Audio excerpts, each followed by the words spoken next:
This voting machine is called a win vote. It was used in American elections between 2004 and 2014.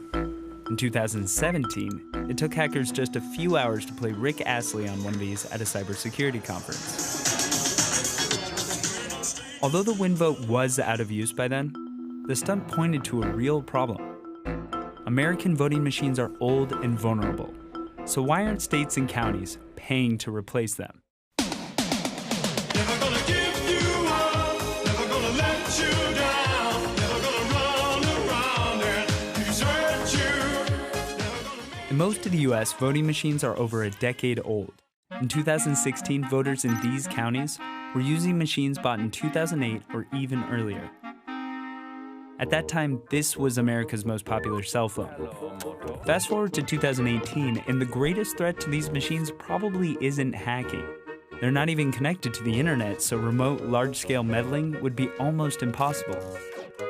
The biggest problem is that they're so old, some of them may not be working right. For over a decade, there have been reports of apparent vote flipping, machine errors, and hardware breaking down across the country.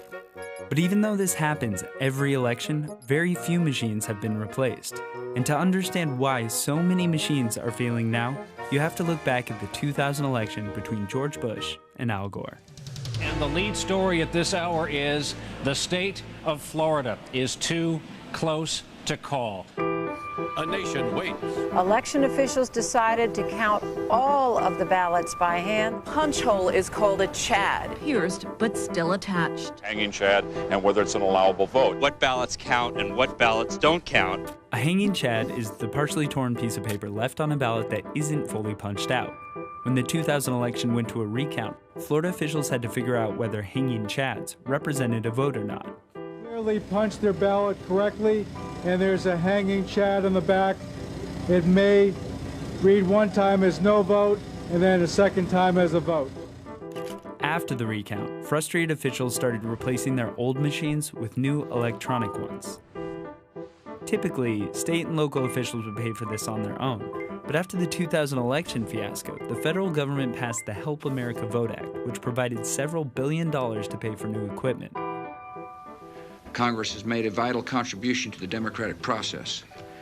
Now it's my honor to sign into law the Help America Vote Act of 2002. The electronic machines got rid of hanging chads, but they also introduced new problems. Officials without security training sometimes chose weak passwords. The software requires regular security updates, and some machines don't have paper backups that can be used to audit voting.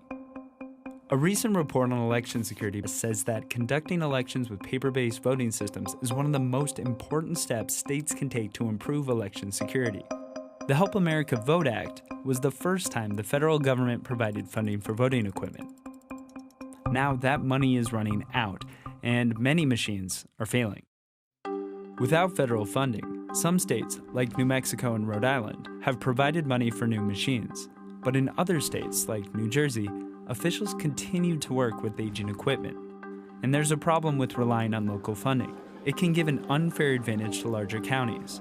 In Texas, for example, 2 neighboring counties have different budgets for their voting systems. Travis County is home to about 1 million people. In 2017, their election administration budget was close to $2 million. Next door, rural Blanco County budgeted only $46,000. The problem with this is that state and local officials are expected to pay for new equipment on their own. But that's rarely a priority in the budgets they're given. On the other hand, the federal government has a much larger budget. For now, Congress has approved $380 million to improve the country's election infrastructure. Whether that money will be used to replace all of America's aging voting machines remains to be seen.